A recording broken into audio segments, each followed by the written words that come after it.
Okay, I have to say this because it is kind of ironic that they're bothered by the Led Zeppelin comparison, but the harmonica just came in there. Yeah. That's a very famous Led Zeppelin thing. Yeah. Hi everybody, welcome. I am Brett, and this is Emily. I'm the pastor that reacts, and Emily is on our production team, and we've reacted to Greta Van Fleet videos before, and we're going to do that again because we're both fans. And I want you to notice she also has a Def Leppard t-shirt on. Oh, yeah. And I always check with Emily, is that real or is that just the just wearing the t-shirt? And she is actually a real actual fan. So we've connected on that, and so we're gonna look at the latest. This is the latest Greta Van Fleet music video from Greta Van Fleet, and so we're gonna check it out and see. And you've seen it a number of times, I assume, and I haven't seen it at all. So this is you're gonna like it. You think so? I think so. Good. All right. Yeah. So far they haven't disappointed me. So let's fire away here.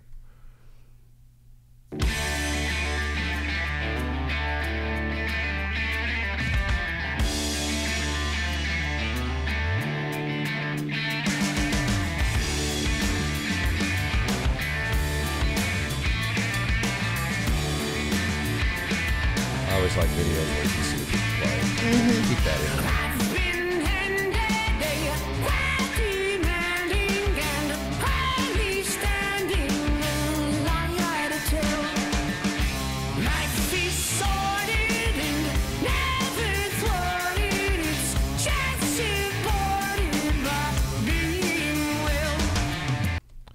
I'll say it right up front. I love the groove of the song. Let's just say I like that. It's got that upbeat feel. It's not dark. It's kind of it's more bouncy. Although I think it's talking about a dark theme, maybe. Yeah, a little. Sky falling and all that. Yeah, but they're doing it in a bouncy way. I guess, is it right to say it's a bouncy way? Yeah. But that sort of upbeat bluesy kind of thing that they have going on. And I do. I like seeing videos where you get to see them play, and you can get familiar. And their outfits are actually what they wore on this tour. Like that's what they wore. Oh, really? Okay, yeah. so that's taken right from this. So you did see this tour? Yes. Okay, you've seen it, and so that's what they look like then. And okay, that's a nice little note.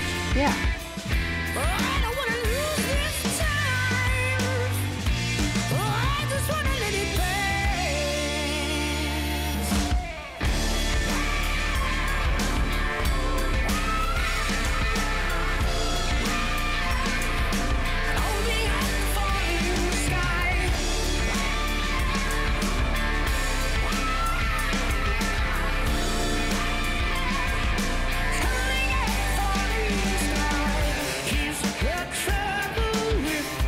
I love it. I also love the imagery of the the holding up the sword and the lightning thing that's going on. And a while ago, I'm waiting for it to come around again, but they are known for being kind of the Led Zeppelin of the new generation and all that stuff. There was a riff they did a while ago that was a true Led Zeppelin riff. I heard it, and hopefully it'll come back, but I know that was in there. But that's a good thing in my view. I mean, they get compared to them a lot, and they're just kind of used to it now. And actually, at their most recent show, they played Madison Square Garden. Yeah. And they did, in between one of their songs, they did, a riff to a Led Zeppelin song. And, people were, blown away because, they hate being compared to Led Zeppelin, but, they were actually, acknowledging it. And so people were like, what is happening? Oh, so, really? Okay. So they've hated it in the past, but now they're starting. Yeah, I mean, they came to terms with it. And they're like, we're always kind of going to get compared to them. So we just gotta embrace it. It's not a bad thing. No. Led Zeppelin's considered one of the greatest rock bands ever. So if you're compared to that, it's okay. And they're obviously jumping off. And there were a lot of bands in the '70s that were compared to Led Zeppelin. Yeah. They started that way, but then as they found their own thing, they kind of spread out from it. But Led Zeppelin also has a very wide variety of things they do. Yeah.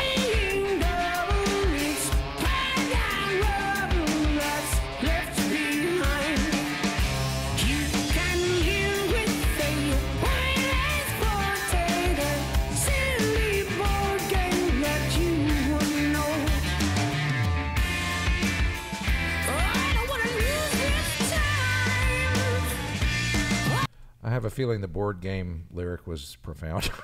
I feel like it is. I was like, because when I first heard the song, I was like, did he just say board game? Yeah, yeah. And I was like, that has to mean something more, coming from them. It does. But I'm trying very hard. I'm trying to relearn how to listen to music and actually pay attention to lyrics. first. Yeah. But I trained myself to listen to other things first. That's why it happened that way. Yeah, but and especially with them, like that. they're so heavy with like the instruments and stuff. Like they kind of pride themselves on that. So yeah, and they should, and that because that's a good way to be. Yeah. Oops. No. Oh no.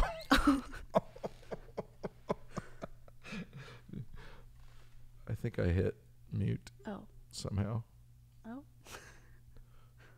Because I hit a letter first. Okay.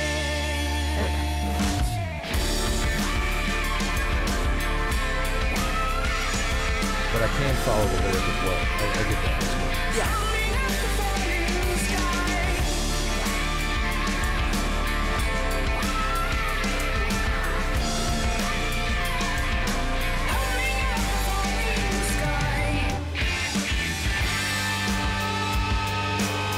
That's a cool shot. Swords, fire. Speaking my language.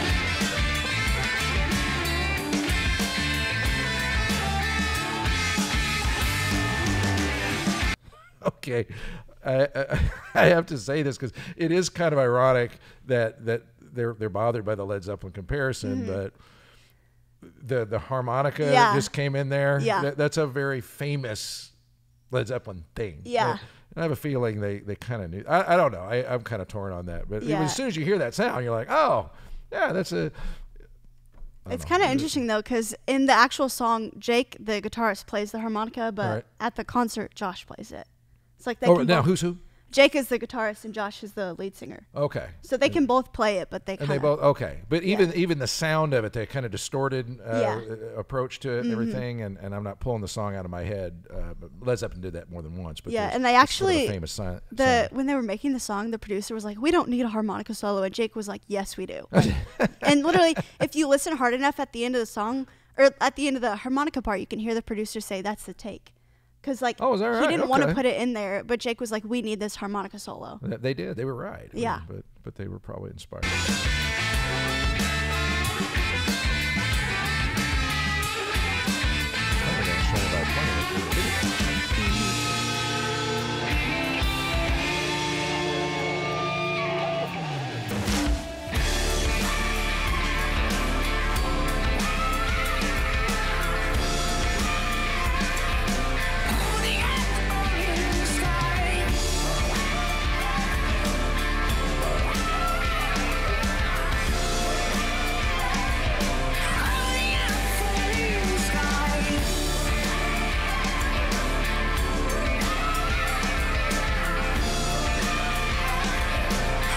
No, I do have to say, just as a song in the first listen, I really do. I really do like it. I can see myself, that's a good riding down the road song. Just kind of get you all hype and all that kind of thing. And the video imagery, the fire, the swords. Yeah, it definitely fits the song perfectly. Like it looks like how I imagined the song would look, like before I saw the music video. Oh, okay. That's a good way to look at it. Now, I assume at the concert there's fire everywhere too during this song. Oh yeah. Every song, honestly. Okay. And I know there's something, Holding Up to Falling Skies is a profound lyric in terms of just maybe the pressures of the world kind of on me and struggling and all that kind of thing, and sometimes you can feel like the weight of the world's on your shoulders. I'm assuming that's where they're going with that. But it's hard for me to get there because I'm too busy listening to the other things that are enjoyable. So.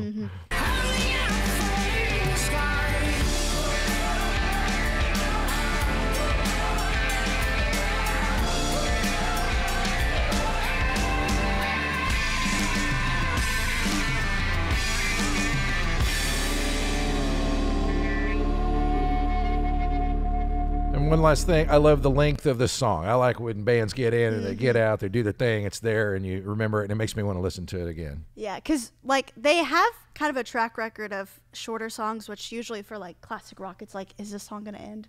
Right. But like, because I mean, they had one song on their last album that was like 8 minutes, but that was like the longest one.